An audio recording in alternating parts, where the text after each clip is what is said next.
And you had those people that were anti-creation, and they would come in and they would shout at us, and they would scream and say that this should be forbidden, there's no such thing as God, and everything is evolution, and the city should never have allowed you to speak here, and they wanted to take us to court, and it was chaos, but the people, they came.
And I don't want to give any more details on what I really experienced in the police office happening to some people that were there. It was tough, and with a very heavy, difficult heart, I left from Namibia down the west coast coming to South Africa. And I ended up in a place that calls Hartenbos, because I knew it was Easter and you would be the key speaker. And there was a special event going on, I heard. So I went there and I gave you note of it, and you said you're gonna be there. So I arrived somewhere very late evening after the last lecture, and I saw you standing in the midst of a huge tent with barely any lights on. I approached you right away. I said, here I am. And you know, the funny thing is, that really shook me. In Australia, which was about 9 months before, I approached you and I said, ha, I know what the mark of the beast is. I told you. He said, what is it? I said, it's the barcode. And he said, it's not. I said, what? It's not a barcode. What did you answer? Well, if I answered you, I can't remember what I answered, but I would have told you that it has to do with the authority of God and His law, and that the other is a counterfeit, or something similar. Being an Adventist, I didn't know that. Can you imagine? Very poorly educated, but it was my own fault. I can't blame anyone else. But I asked you in Hartenbos in the tent, do you remember who I am? And you know what you said to me? What did I say? You said, you are the barcode guy. Okay. You said that. I remember you well. I said, how does that happen? How many people has he met so far? Since then, and at that meeting. And I felt that sort of a little sign, a confirmation that was important for me to give me the possibility to talk to you about it. And you said, what would you like? I said, I have got the impression to do a movie on creation. And you confirmed that's a good idea. And I said, would you like to be part of it? Could I arrange you as a speaker? And you said, go speak to Stan Sedelbar about that from Amazing Discoveries Germany, because he's arranging all my speaking appointments. Talk to him about it. And I left the camp meeting not before I saw something special. I saw a row of like 40, 50, 60 pastors that were putting their hands on top of the shoulder, one another, a whole row. And right in the front, in the middle, something wonderful happened. There were you and your wife, Sonika. That was my ordination. That was your ordination. Yes, as a pastor in the church. Yeah. It was Francis Law. He was the president, I believe. Francois Law, yes. Francois Law. And there were some American pastors. Yes, yes, I remember. Yeah. and you were ordained as a pastor. And I said, thank you, Lord. I've witnessed that with my own eyes, and it was... You took some pictures. Yes. It was a very special event. Yes, it was. And I knew God is now having a new job to do for you. And some of those American evangelists, they're no longer with us, but they were all there, yes.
I left fully confident that this is my new way to go. So what I did on the way to the airport, everything was forgotten with the images in Namibia. I said, God, you must replace them. It's your work. However you're going to do it, you'll do it. I was so confident. And I gave Stan a call and I said, Stan, I just met Walter and I'm going to come to support Amazing Discoveries. And he said, yes, just come. I knew Stan for very many years. We were playing volleyball together in a team. And he wouldn't believe me because he knew that I wasn't in church really. But that was before the trip. That brought a major change to my life. So I went back to Germany, and having had the graphics company, I said, okay, Lord, how can I support you? And I started doing graphic design for Amazing Discoveries Germany. And I heard a lot about you. I saw you coming, doing some lectures. But there was still the issue with Silva and me. What should we do now? She was in Austria, I was in Germany, and I remembered that night in Namibia at a campfire. I picked up the phone and I said, you have to call her now. And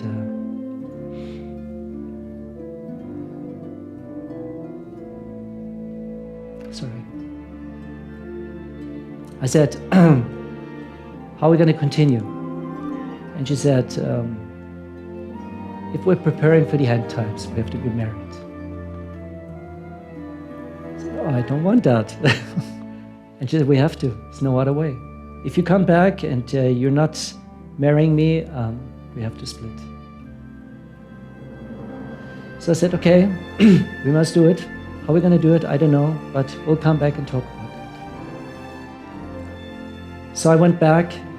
We went for many walks. And we said, okay, I'm going to marry you.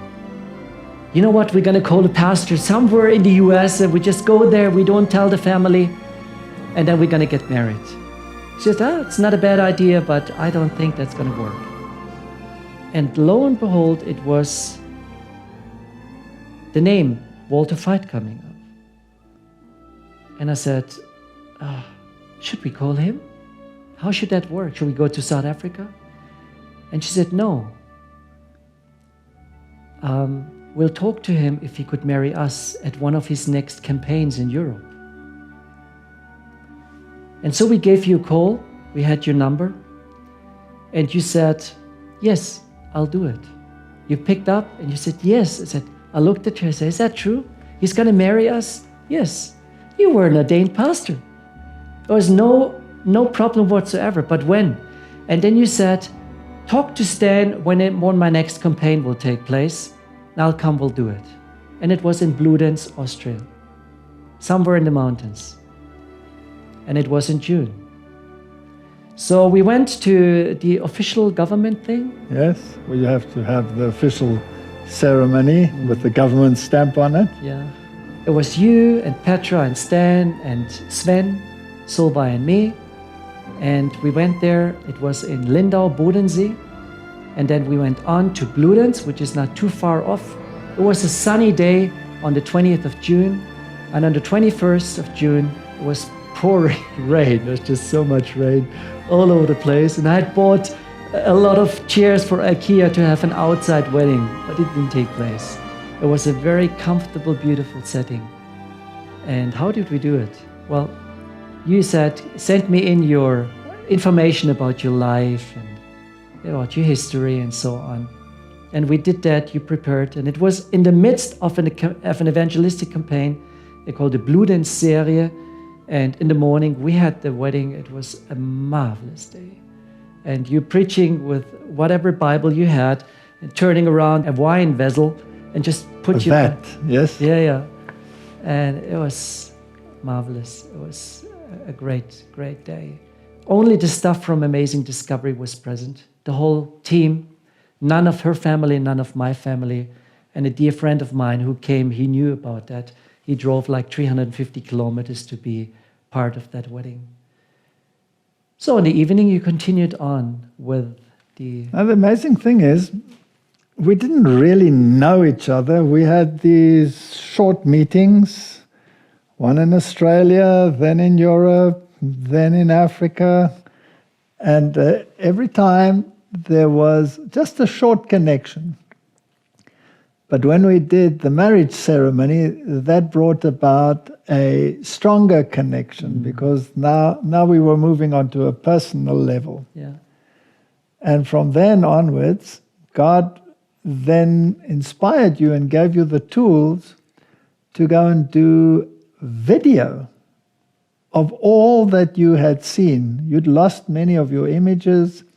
How did that happen? How did God send you on this great trip to put together this movie on creation?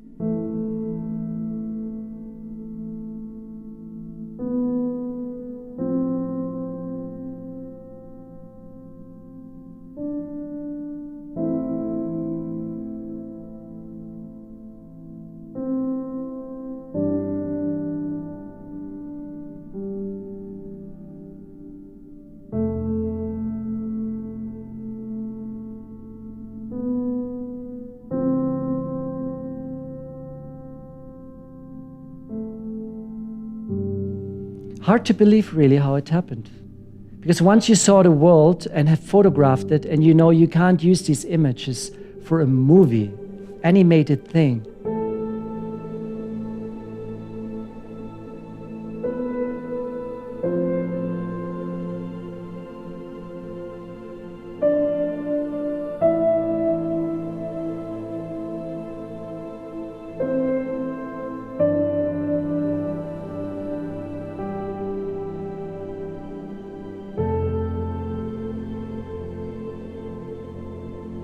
I mean, I gave a promise. Of course, I didn't know the timing, but I thought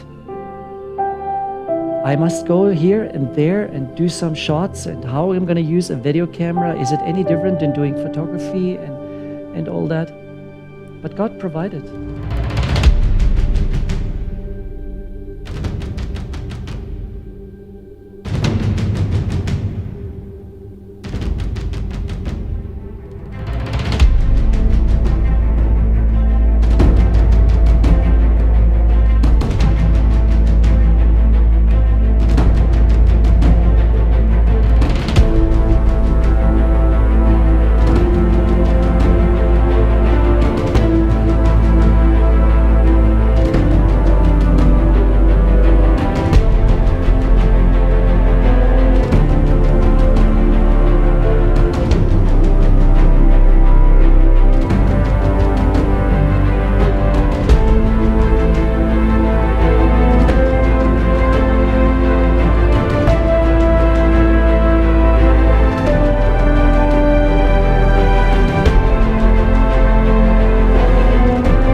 AD provided the first video camera for me, AD Germany.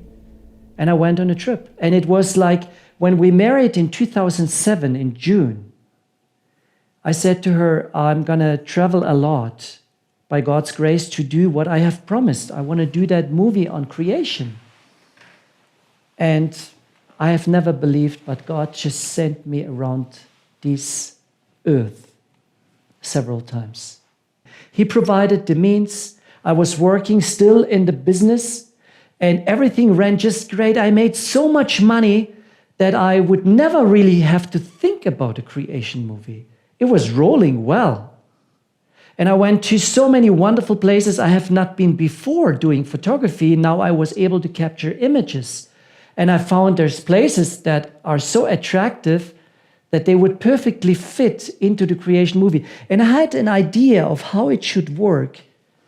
And then in 2008, I said, Lord, I've got a problem. I'm so busy with my customers. I make so much money. If I go on like that, the movie will never be finished. But I've given you a promise. You know, Walter, when God touches your heart, I made my devotional time up to 3 hours. I got up extra early. And I never went to bed without reading the Bible for an hour, hour and a half. I was just so filled. I'm missing that time. Really. Life can be so busy that you forget about your personal time with God. And it was an impact in my life that I knew I can't manage that myself. It must come from somewhere else. But it was inspirational. And then going on these trips, I just saw the whole place, the whole earth under new light. And we had conversations on how I should put it together. And then 2008 came and I said, I have given a promise to finish that movie. I didn't have a particular time really, but I wanted to finish it as quickly as possible. You know what then happened? You gave up your entire business, used the money, and produced the movie. But I went on my knees first. And I said, Lord, if you want that movie to be ever finished, you got to take away all my customers. Each and every customer. And within 6 months, they have all died. All. It was a successful graphic communication design company. All of them died. They lost, the largest company I worked for lost 25,000 people. Lost their job. They all went bankrupt. True. That was powerful. And I wasn't sure, is that now my prayer? Or is God releasing me here from whatever? But that is impossible. But I was free to go. You know where we went for our honeymoon? Where'd you go? Sweden. Oh. Silva said, I really would like to do some camping holidays. And we had a VW, a Volkswagen Bus T4 with a folding roof California model. I said, okay, sounds great. At least I can do some photography because he loves to sleep in and I'm the one getting up at like 3, 4 a.m. to do photography. So I took all my equipment, went on that trip, and it was a wonderful, wonderful time. But I've never been in Sweden before. Never been in Norway before. It wasn't something that was attractive to me. I always want to go to the south. I love deserts, heat, rainforests, and all these animals in Africa. And so when we were looking around, we said, this is quite a beautiful country. And I said to her, shouldn't we buy a small hut, a place somewhere? Because we were really cheap in those days. And we could live next to a river and just buy that thing and leave it there and come back several times a year to relax. We said, that'd be a good idea. And I knew the money was reserved for the creation movie. And I didn't want to spend it for something else. And we went, we even met some real estate agents and we looked at some property. Nothing fell in place. And then in 2009, we forgot about the idea.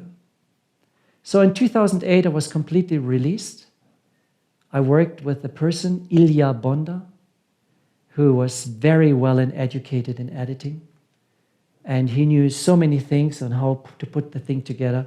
So I delivered a lot of material Everything else that was impossible to shoot, I bought. And he put the whole thing first together. And it was October 2009, the 3rd of October. I picked up the phone and I called you. And I said, Walter, we are just about to be finished with the movie. Do you want to keep your promise and come to be the key speaker? And you instantly said, yes. I said, really? Yes. When is it going to take place? I said, in January 2010. And he said, I'll do it. I hung up. I was jumping into the air, totally filled with joy, knew the movie's going to be finished, and we're going to go to do some live presentations. Now, your idea was not only to show a movie which would touch the heart because of the beautiful scenery and everything, but to couple it to the creation account and give it a scientific basis. That's why you wanted a lecture, and you wanted the movie, so you wanted to combine the intellectual portion with the emotional portion. That's right. And together they would form a powerful tool to present to the world that there is a creator God. That's part of the first angel's message. It is. Worship God and give him the glory. Yeah. For the hour of judgment has come. Worship him who made the heavens, the earth, etc., etc. And I knew you're very talented, experienced in giving that lecture. No, and, I need God as much as you need him. But, even before the movie was created, I needed to have some insights. And I can't recall how many times I was allowed to call you. I know you were very busy, but you were giving me insight, things that I've not heard before on the creation account. See, it's one thing to read it, but to hear from a scientist on how it is in our present time and how it could be put into practice. And certain things that were totally strange to me, but we managed to put them into animation and all that. It was so helpful, and it was already working together with you before we actually went on a tour. And then the next day, it was October 4, something happened in your life. Yes, I was about to come, and disaster struck, right? As always. Whenever there is something big that God wants done, the devil is always lurking in the shadows. Sonika went out of the house. That's my wife, Sonika, yes. And she got involved in an accident of a rather greater proportion. Yes, she was running outside to tell her daughter that was about to leave, our daughter, that she shouldn't leave before we said a prayer. And she stumbled over a pile of sticks, and she flew into the air and came down over the pile, and she totally smashed her thigh and her hip. She totally disintegrated them. And that was just before I was supposed to go. It must have been a hard time for you. Yes, there were a couple of serious challenges then. It's interesting that when they did the surgery and they saw the extent of the damage, the surgeon interrupted the surgery and came outside to question me as to how this thing had happened. Now, I wasn't there when it happened. I was in the field with someone repairing some water pipes. And he was almost aggressive in the way that he inquired of me what had happened. And then I realized that he was saying that it was as if someone had taken a massive pole and had beaten her to a pulp. It couldn't just be from a fall, he said. So he actually wondered whether I had something to do with it. Fortunately, there were many witnesses that I had nothing to do with it. It was an extraordinary experience, and you cannot imagine the extent of the damage from something as mundane as a fall. But it happened, yes. And it's related to your agreement to come. Satan was furious. he knew that if that is really taking place, something big might happen. And something big did happen. You came in January, and we have booked 8 places in Germany and 1 in Austria to do live presentations in larger halls. Yes. Something that never took place in Germany anywhere, whether from our church or anywhere else. Simply with the word, the creation. In the beginning, God created the heavens and the earth.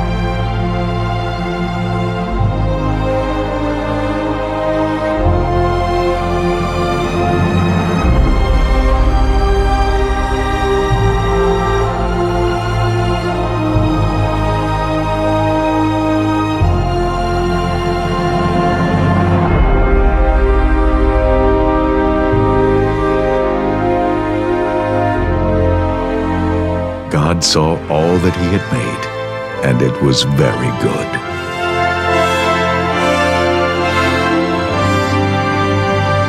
For in 6 days the Lord made the heavens and the earth, the sea, and all that is in them, but he rested on the 7th day. Therefore the Lord blessed the Sabbath day and made it holy. Huge posters, pamphlets, and it was a hungry church.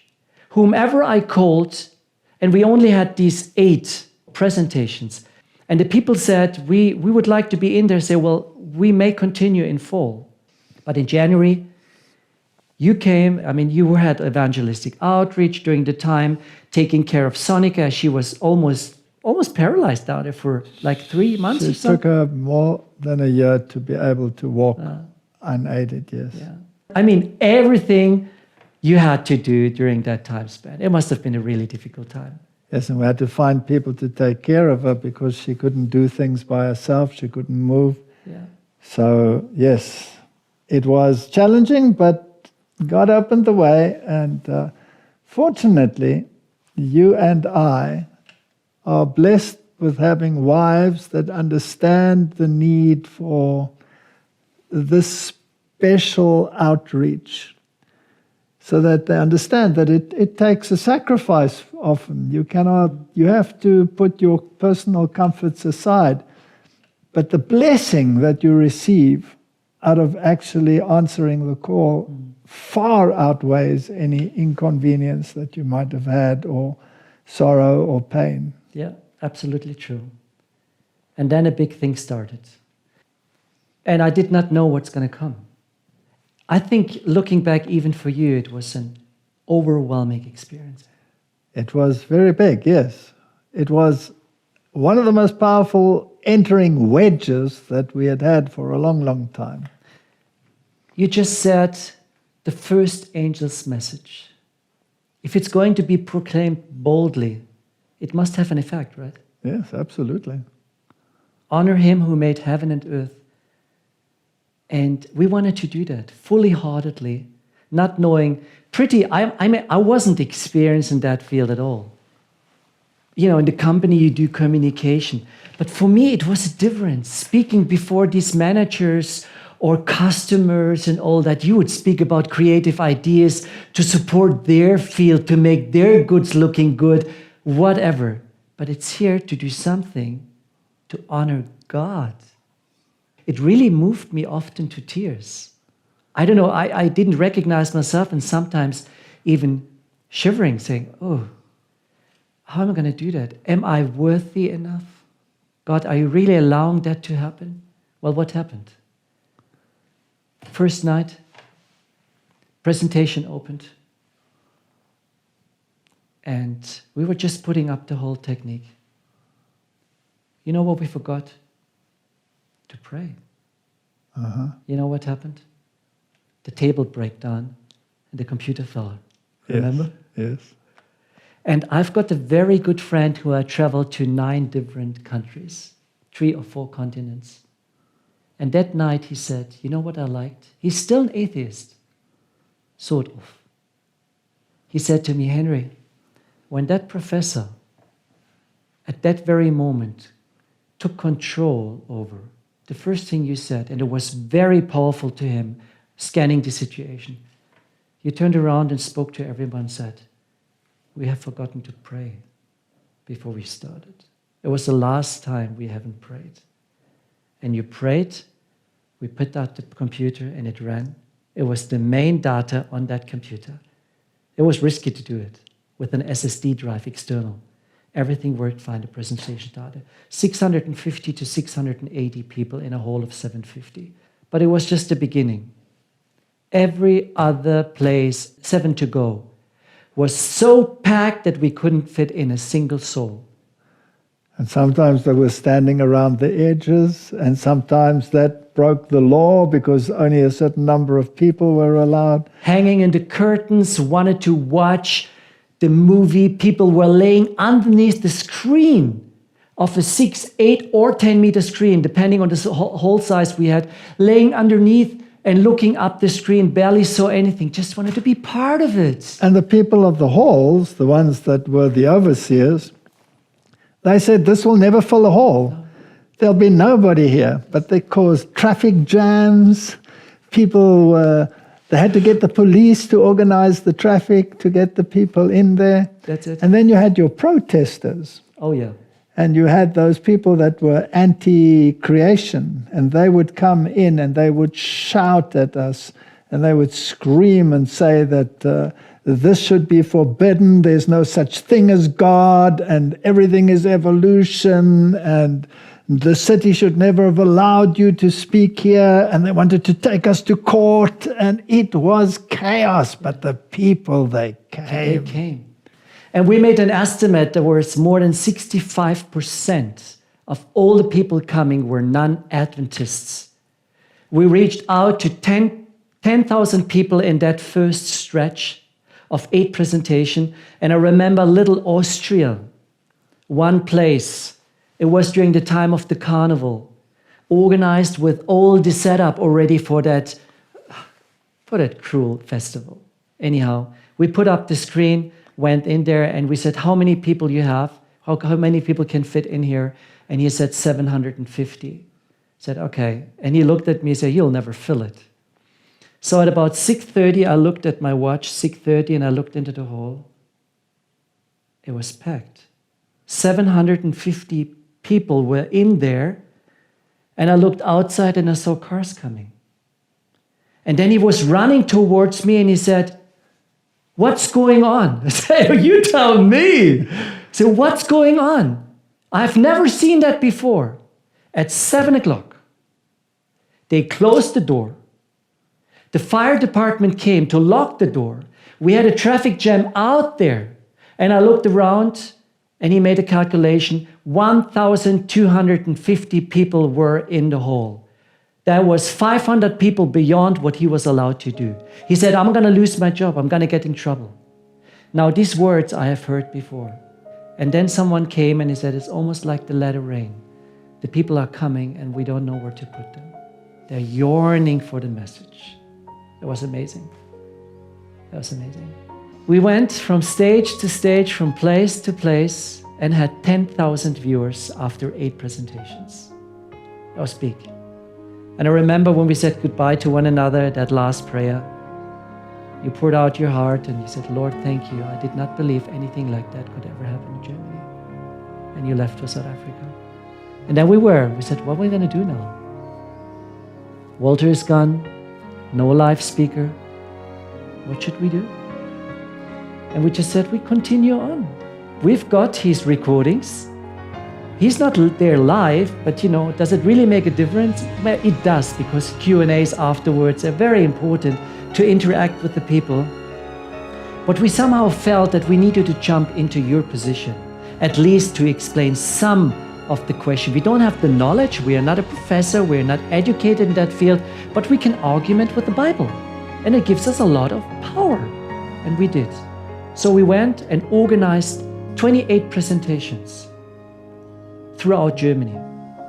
That was the German creation tour.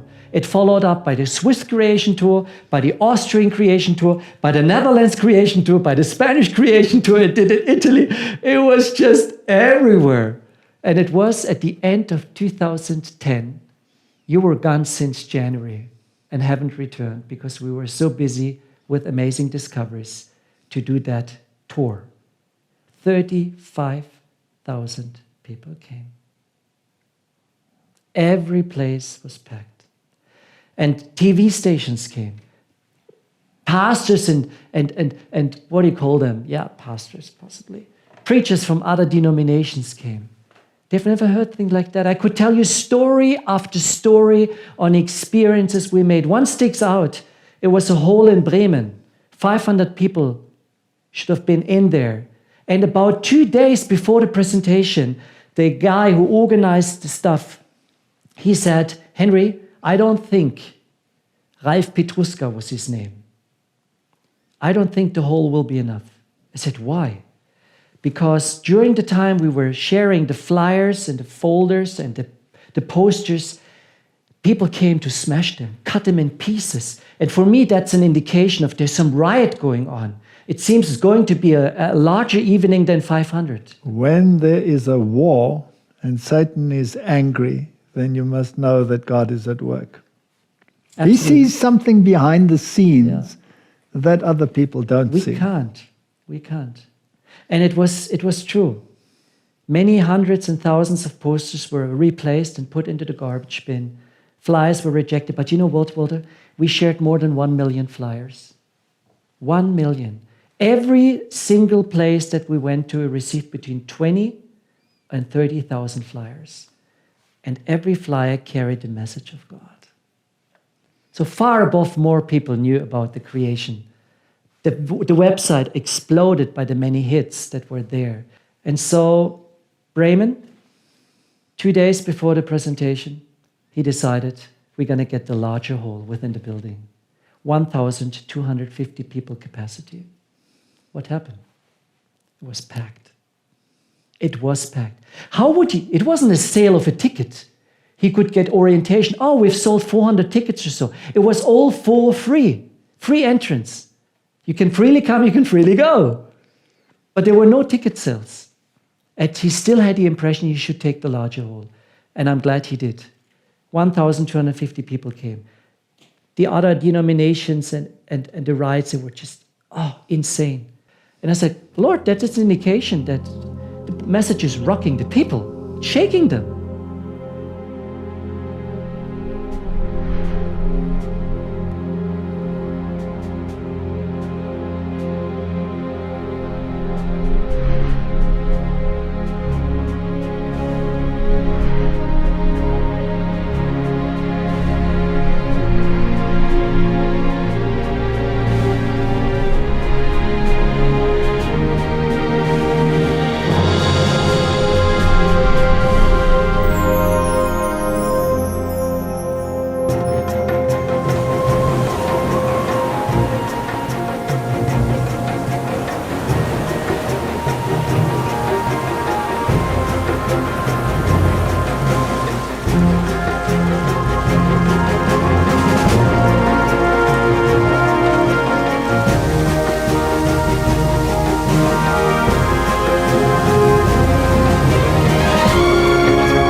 In the beginning, God created the heavens and the earth.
Then God said, "Let us make man in our image, according to our likeness."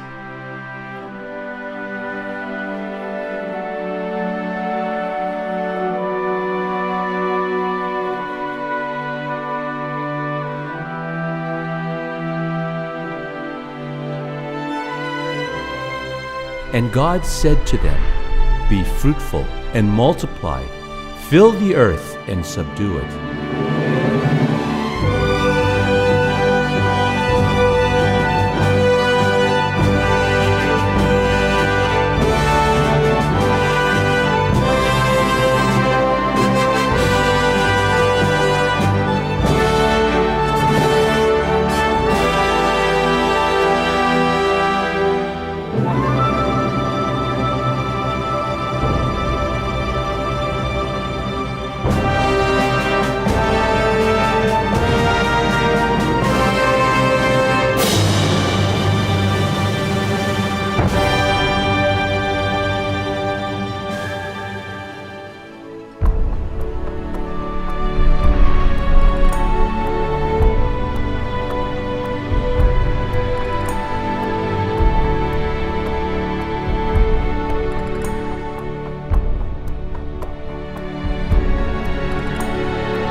And so at the end of 2010, the phone rang after the creation tour, and I got a phone call from Sweden. And a ministry there called Lifestyle, they said, "Hey, would you like to come? Because we are having a very special event, a 5-year celebration of my TV channel. I would like to show you a creation movie. Would you like to come live in person?" I said, "Yeah, I could do that." And remember, 3 years ago, we gave up on actually a year and a half ago, we gave up on the idea of Sweden. I went there totally neutral in feelings. I touched the Swedish ground, I didn't have whatsoever feeling. Just there to present. And I knew Ted Wilson will be the key speaker on that event. And I prepared one DVD for him in the English language, spoken by Alden Ho. And I wanted to give it to him. So the presentation was Friday night. And Ted and his wife Nancy were sitting on one of the rows. And I presented it to the 5-year celebration. Packed my stuff. And on Sunday morning, I wanted to approach Ted Wilson to present the DVD to him, just to give him as a little gift. And he turned around, saw me, and he said, "Would you mind, please go and find a room for us?" And I said, "A room? Yes, I would like to talk to you. I mean, I can give it to you right here. We don't need to discuss. Go, please, and find a room. I would like to talk to you personally." And he was surrounded by a number of people. So I went, I found a room, I told him, here we are. He came, locked the door. We kneeled down. First thing, he prayed a prayer, and then he unfolded a project to me, and he said, "That is my vision of your movie. We would like to get hold of it." I say, "Why?" "Because it fits perfectly to our theme, Tell the World." That sounds great. Really? And, who was I? Just doing some images of creation, presenting it, working together with you, getting the feedback from people. But here was the president who was interested in that particular production. And so I wasn't sure whether that is all true. I went back home, my head was exploding. And then one day I came home, it was in February. I had a phone call on my answering machine. Pressed. "Hi, Henry, this is William Costa from the General Conference Communication Department. I would like to speak to you about your movie." "What?" Pressed again. I listened to that message several times and I said, "What's going on?" So I called him back and he said, "Yes, it's me. I'm the communication director. Ted Wilson has spoken to me. We would like to adapt your movie." I said, "Are you serious?" "Yes, for a certain reason." Well, to make a very long story short, he came. He wanted to see one of the presentations we did in Berlin. He said, "We would like to adapt that. We would like to work with you." And furthermore, the whole music of the creation movie was created by a young Adventist guy, Dominic Buchner. And he was very young and unexperienced, but very, very talented. And I asked him, because I knew about his composition skills, if he would write the music. And he said, "I can't, it's too big." I said, "No, let's work together, I don't have an idea how it is going to be." And without seeing any video clips, he composed the whole music in a wonderful way, so good that the very talented communication director, William Costa, who is a professional piano player, saw the potential in that music. And he called the Prague Philharmonic Orchestra, and he asked them to play in the song, every single song. You imagine that young guy, he was 24, 23, something like that, went to Prague, got invited there to participate in the recordings with about 100 musicians or more on stage. And when his first notes were played... Wasn't he sick? Very much so. I was so glad that he did that job. I wanted to take them on one of my trips down to Chile, up in the mountains, and we were going up to 4,000 or 5,000 meters. And God avoided him to come along, and that saved his life. He had a hole in his heart. He would have died on that trip. Satan knocked him down. He got sick, and I thought he's going to die. His parents were totally off. They said, "What's going on?" He studied, instead of becoming a doctor, he became a theologian. Today he's one of the pastors in Baden-Württemberg. But he was struck down heavily. But he composed a music that was gladly received by these professional musicians, and they played in the whole track with absolutely top professional musicians. Welcome back. Adventist World Church headquarters last month screened a powerful new film celebrating the biblical account of creation. The film features a narration of the Genesis creation story set to footage of nature and instrumental music. Adventist filmmaker Henry Stober says his 4-year journey around the globe collecting footage reaffirmed his own belief in God's creative power. William Costa Jr. has this report. In 2006, German Adventist filmmaker Henry Stober felt called to celebrate the beauty of creation. He wanted to present evidence of God's creative power in a compelling way that would make audiences rethink their views on origins. The result? A film called The Creation captures the variety and scope of the nature. Adventist leaders watched the film and decided it was a perfect fit for the church's focus on creation in 2013 and 14. The authority of God in creating this earth is linked to just about every principle and doctrine that we have. And all of those doctrines, of course, are focused upon Christ. And the Father, Son, and the Holy Spirit participating in creation is so fundamental to just about everything that we believe. If you take that away, you dismantle so much of what makes us Christians and Seventh-day Adventists.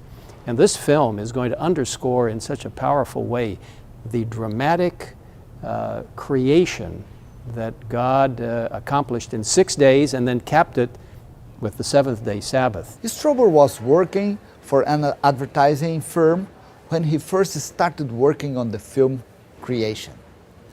He says it soon became clear that he would never finish unless he fully devoted himself to the project. In a moment of surrender, Stober asked God to take away his clients as a sign. Within a few short weeks, he had lost his biggest client. With a renewed sense of direction, Stober and his team began creating a film that would bring viewers closer to God. In the beginning, God created the heavens and the earth.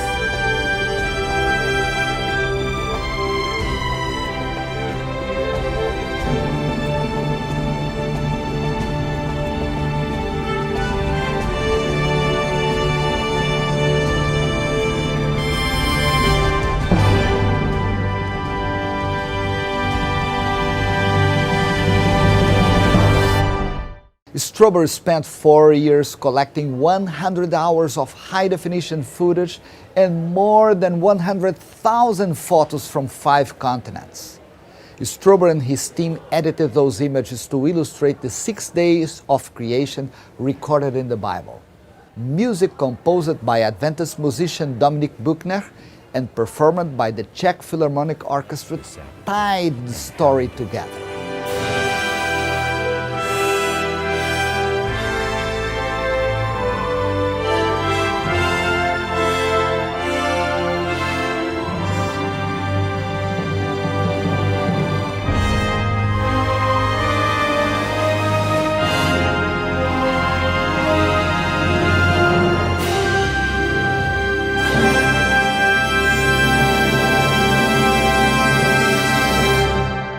Early screenings of The Creation began in Europe in 2010. Almost 75% of the first audiences were community members unfamiliar with the Adventist belief in a 6-day creation. Stober remembers looking into the eyes of audience members and immediately knowing that God has touched their hearts and minds. The experience was a powerful affirmation of his own belief in God's power. If we skip creation, there is no need for us anymore to believe in the Bible. If we skip creation, we forget about the salvation plan. If we skip creation, there is no need for us for the Sabbath. If we skip creation, we may forget about being a Seventh-day Adventist. And that's what we're called for, to proclaim the first angel's message, honor him who had made heaven and earth. Then God said, "Let the waters abound with an abundance of living creatures, and let birds fly above the earth across the face of the firmament of the heavens."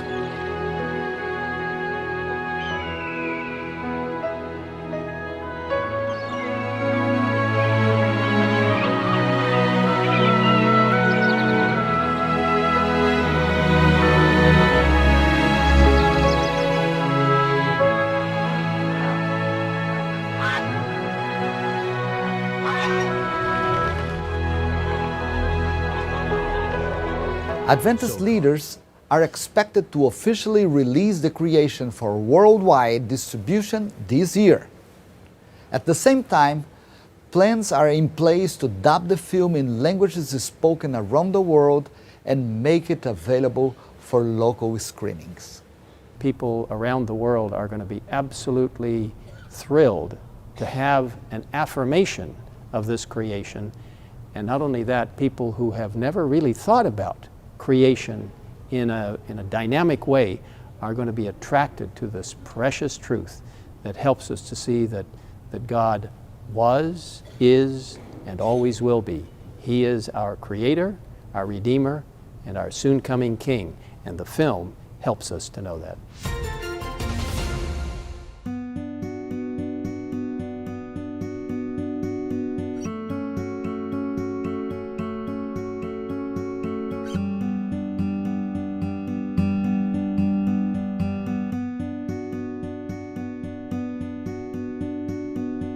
It is part of that fourth angel of Revelation 18, providing incredible opportunities to touch lives all throughout this globe. Next week, during annual council, we will debut The Creation. The Earth is a Witness, a General Conference Communication Department project coordinated by the Communication Department and our Faith and Science Council and Geoscience Research Institute. Local churches and the church's media will use this new creation video in outreach events to the community. At the end of the creation video, shown in a local church will introduce people to many more follow-up programs leading to more direct evangelistic activities and meetings. These programs will draw people closer to Jesus and to His truth and illuminate the earth with God's glory.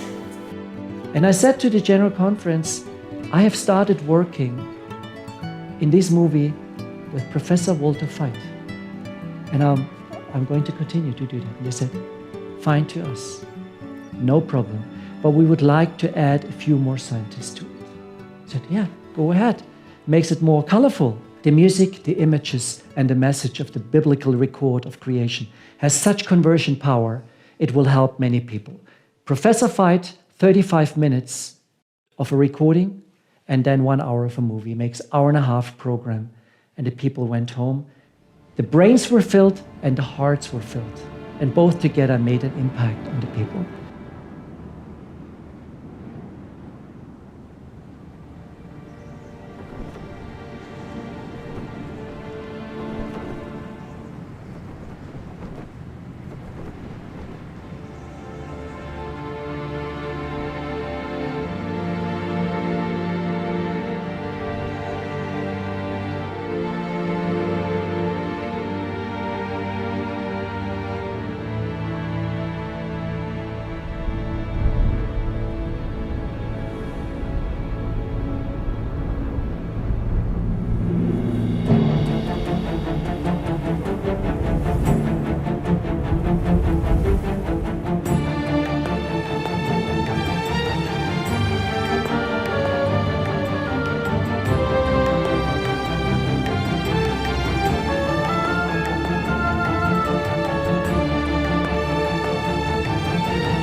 is the assurance of things hoped for, the conviction of things not seen.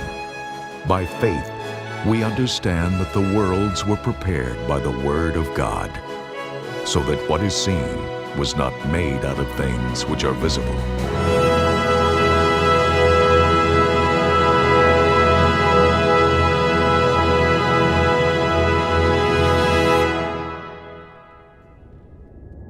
In the beginning was the Word, and the Word was with God, and the Word was God.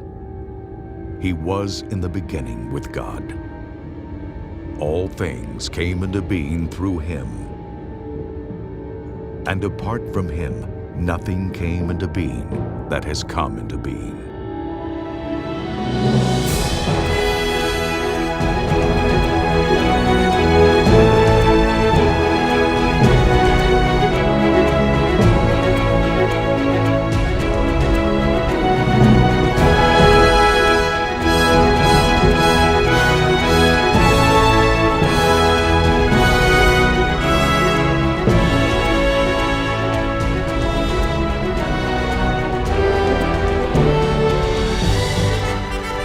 In the beginning, God created the heavens and the earth. In the beginning, God created the heavens and the earth.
Now the earth was formless and empty. Darkness was over the surface of the deep.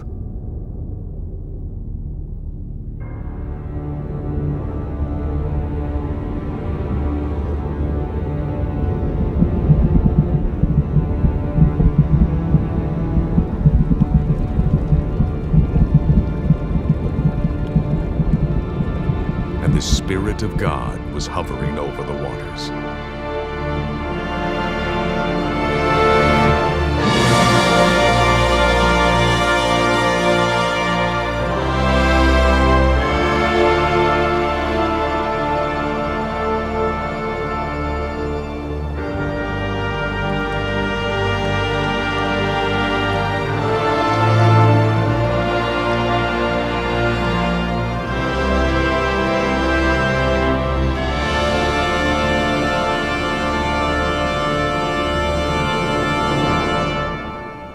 And God said, "Let there be light."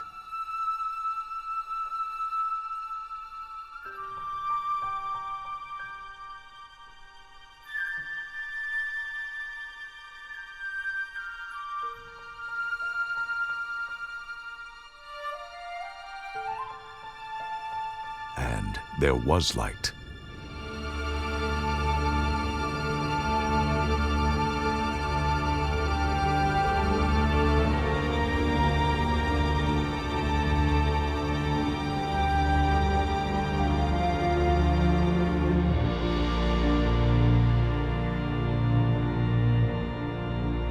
God saw that the light was good.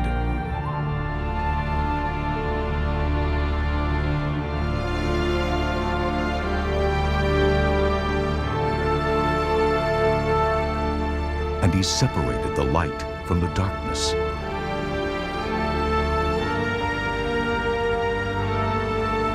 God called the light day, and the darkness He called night.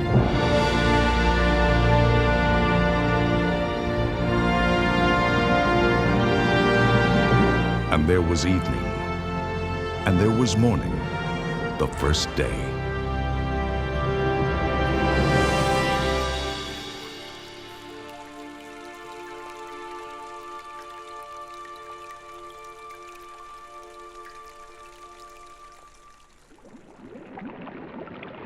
And God said, "Let there be an expanse between the waters to separate water from water." So God made the expanse and separated the water under the expanse from the water above it. And it was so.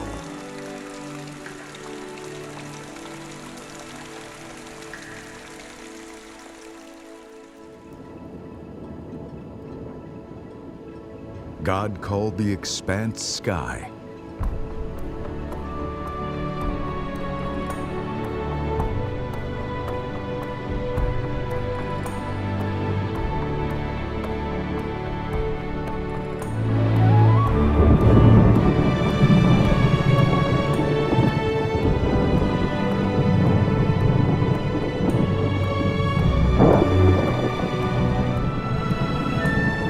And there was evening. And there was morning, the second day.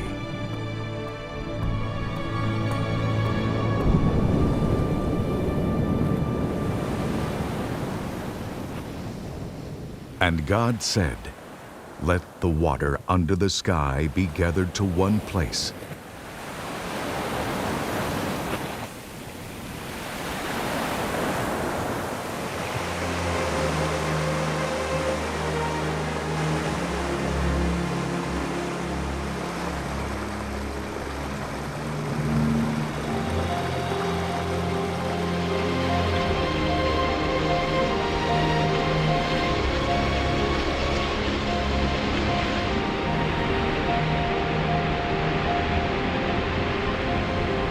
And let dry ground appear. And it was so. God called the dry ground land, and the gathered waters he called seas.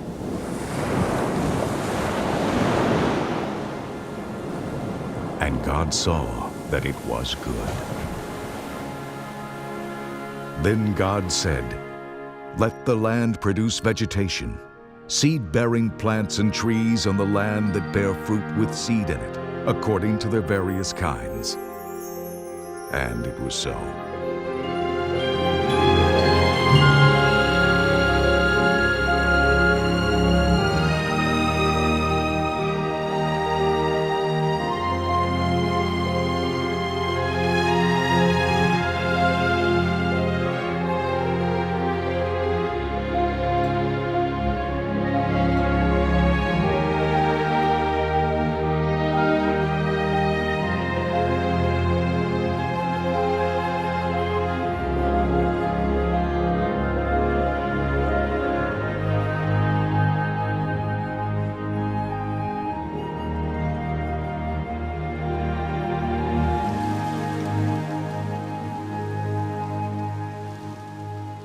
The land produced vegetation, plants bearing seed according to their kinds, and trees bearing fruit with seed in it according to their kinds. And God saw that it was good.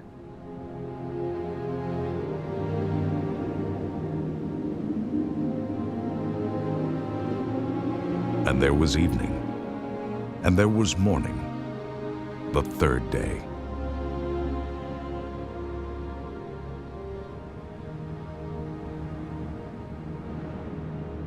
And God said, "Let there be lights in the expanse of the sky to separate the day from the night."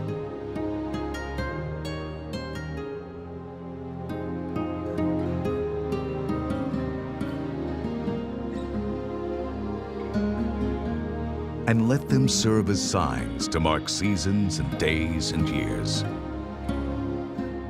And let them be lights in the expanse of the sky to give light on the earth. And it was so. God made two great lights, the greater light to govern the day, and the lesser light to govern the night.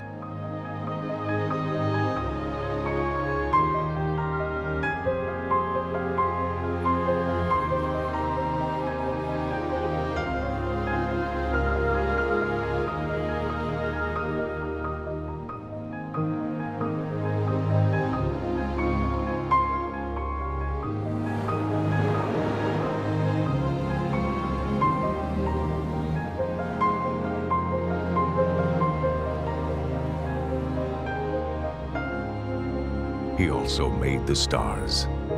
God set them in the expanse of the sky to give light on the earth, to govern the day and the night, and to separate light from darkness.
And God saw that it was good.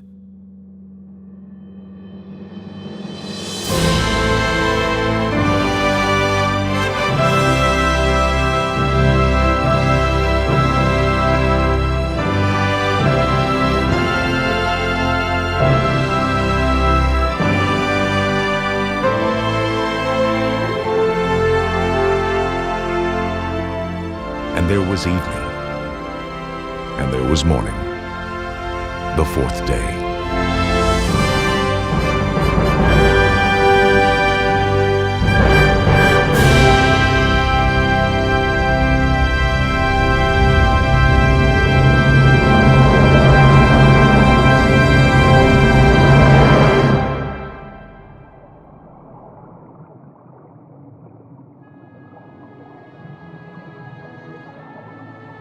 And God said, "Let the water teem with living creatures."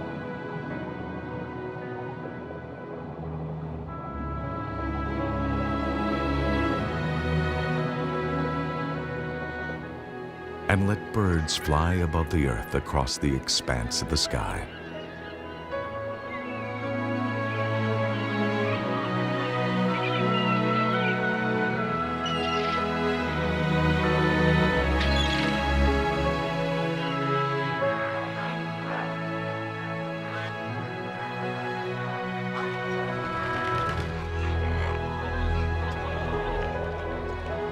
So God created the great creatures of the sea, and every living and moving thing with which the water teems, according to their kinds, and every winged bird according to its kind. And God saw that it was good.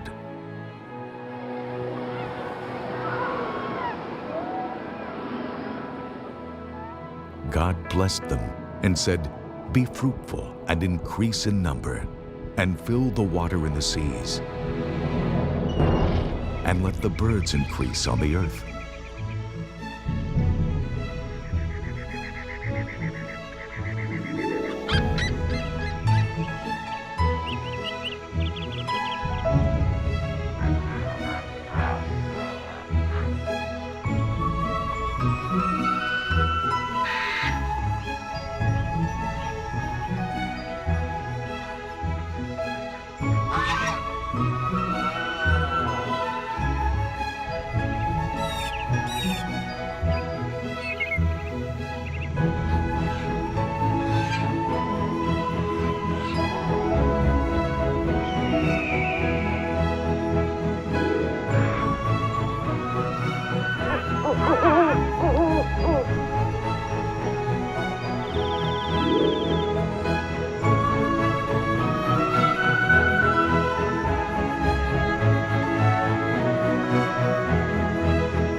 And there was evening, and there was morning, the fifth day.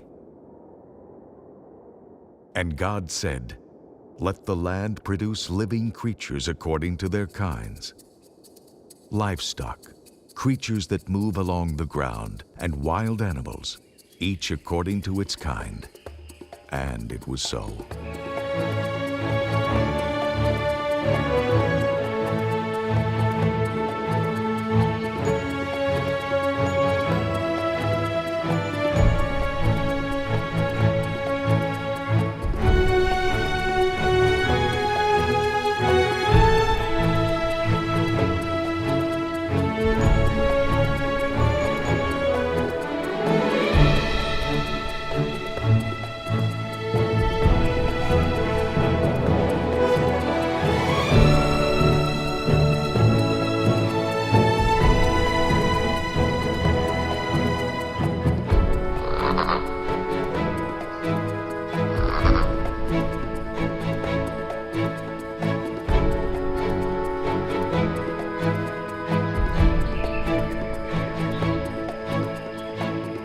God made the wild animals according to their kinds,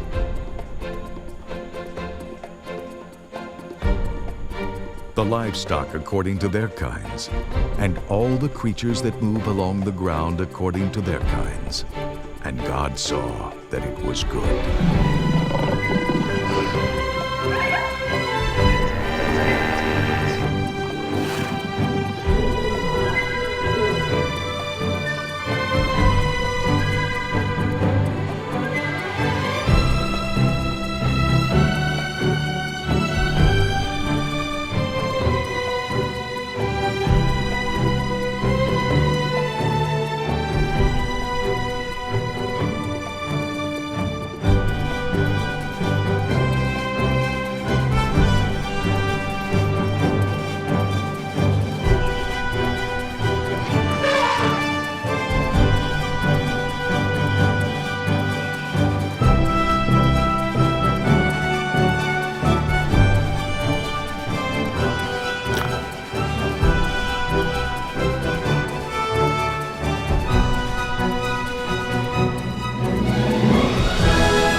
Then God said, "Let us make man in our image, in our likeness."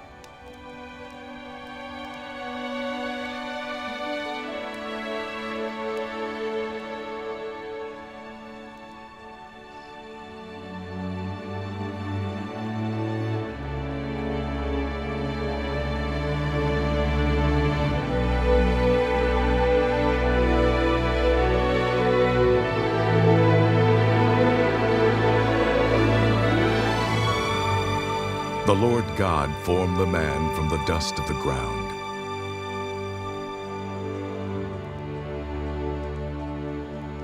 And breathed into his nostrils the breath of life.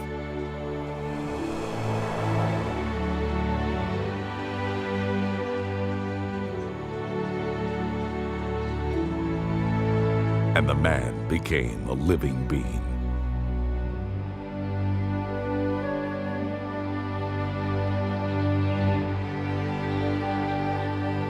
Then God said, "Let them rule over the fish of the sea and the birds of the air, over the livestock, over all the earth, and over all the creatures that move along the ground."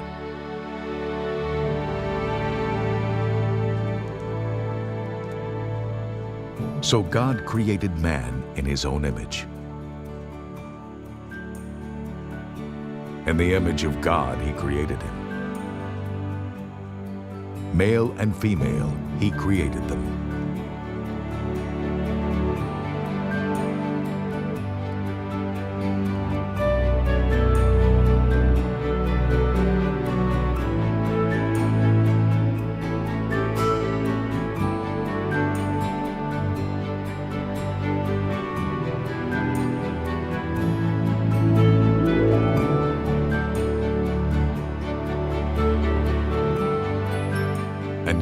blessed them and said to them, "Be fruitful and increase in number.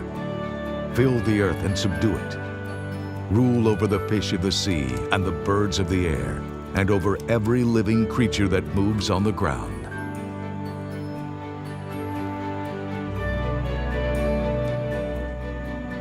Then God said, "I give you every seed-bearing plant on the face of the whole earth, and every tree that has fruit with seed in it. They will be yours for food. And to all the beasts of the earth, and all the birds of the air, and all the creatures that move on the ground, everything that has the breath of life in it, I give every green plant for food." And it was so.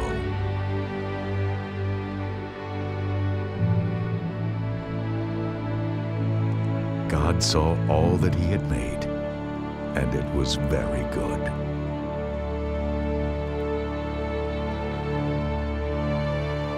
And there was evening, and there was morning, the sixth day. Thus the heavens and the earth were completed, and all their hosts. By the seventh day, God completed his work which he had done, and he rested on the seventh day from all his work which he had done. Then God blessed the seventh day and sanctified it, because in it he rested from all his work which God had created and made.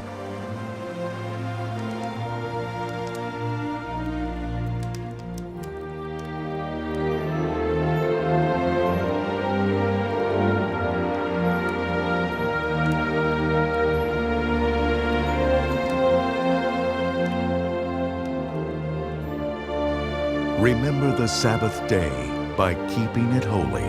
6 days you shall labor and do all your work, but the seventh day is a Sabbath to the Lord your God.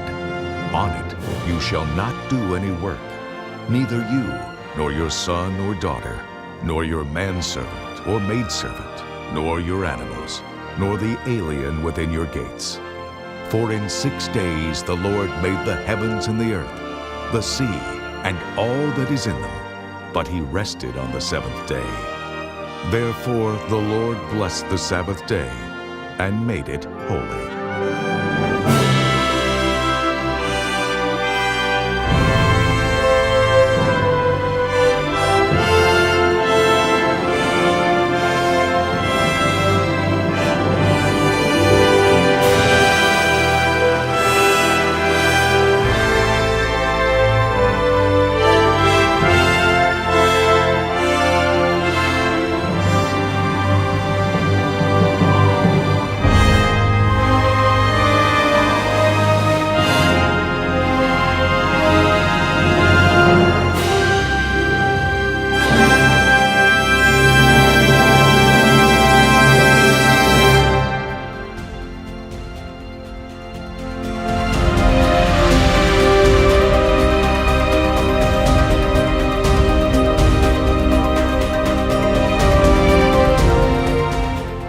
Sitting here, and suddenly this huge elephant appears in the bush behind us, just a few meters away from us. This is the